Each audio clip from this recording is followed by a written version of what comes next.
ఇప్పుడు మిమ్మల్ని తీసుకెళ్ళిన తర్వాత అక్కడ ఆపరేషన్ చేస్తారమ్మా. ఆపరేషన్ చిన్నది చేస్తారు, మీరేమి భయపడిపోక్కర్లేదు. మనకి ఆపరేషన్ ఏమన్నా పెద్ద చేస్తారేమో ఏమవుద్దు అని చెప్పేసి మీరేమి భయపడక్కర్లేదు. చిన్న మొత్తం ఇచ్చి చిన్నది చేస్తారు. అంటే కంటి మీద ఉన్న పొర, అది ఆ ఎక్స్ట్రా వచ్చిన పొర తీసేస్తారు అన్నమాట. అది మన కళ్ళు మళ్ళీ చక్కగా కనపడతాయి. మీరు చేయాల్సింది ఏంటంటే అక్కడ తీసుకెళ్ళిన తర్వాత అందరినీ ఒకరి తర్వాత ఒకరికి మళ్ళీ డ్రాప్స్ అయ్యేసి పరీక్షలు చేసి మళ్ళీ చేస్తారు. మళ్ళీ సాయంత్రం మళ్ళీ ఇక్కడికే తీసుకొచ్చేస్తారు. ఏమా మళ్ళీ రేపు పొద్దుట ఇక్కడికే మళ్ళీ కుట్టిప్పడానికి మీరు వచ్చేస్తే సరిపోద్ది. అంటే హాస్పిటల్కి వెళ్ళాలి, మళ్ళీ అందరూ హాస్పిటల్కి వెళ్ళడం ఇబ్బంది అయిపోద్దండి. అందరూ ముసలోళ్ళు పెద్దోళ్ళు కదా, పెద్ద వయసు ఉన్నవాళ్ళు, మీరే ఇక్కడికి రండి అని చెప్పేసి మళ్ళీ ఆ డాక్టర్లు ఇక్కడికే తీసుకొస్తున్నాం రేపు. ఏమా రేపు పొద్దున్నే మళ్ళీ ఎన్ని గంటలు రావాలి అబ్బాయిలు?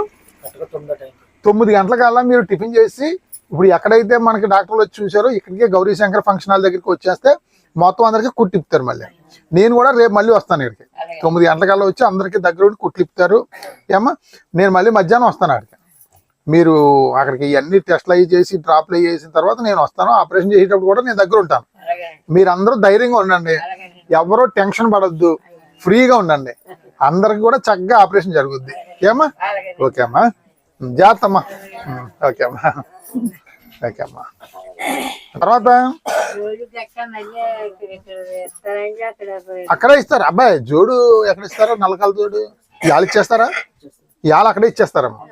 నల్లకాల జోడు ప్రతి ఒక్కరికి ఇస్తారంటే మనం ఆపరేషన్ చేయించుకున్నాక ఇంచుమించు 1 నెల రోజుల పాటు ఎండలో తిరగకూడదు. అంటే ఎండ గట్టిగా తగలకూడదు కళ్ళకి. ఏమా జాగ్రత్తగా ఉండాలి, కళ్ళు ఎక్కువ నలపకూడదు. అంత జాగ్రత్తగా ఉంటే చక్కగా మీకు మళ్ళీ బ్రహ్మాండంగా కంటి చూపంటుంది. ఉండన్నమ్మా.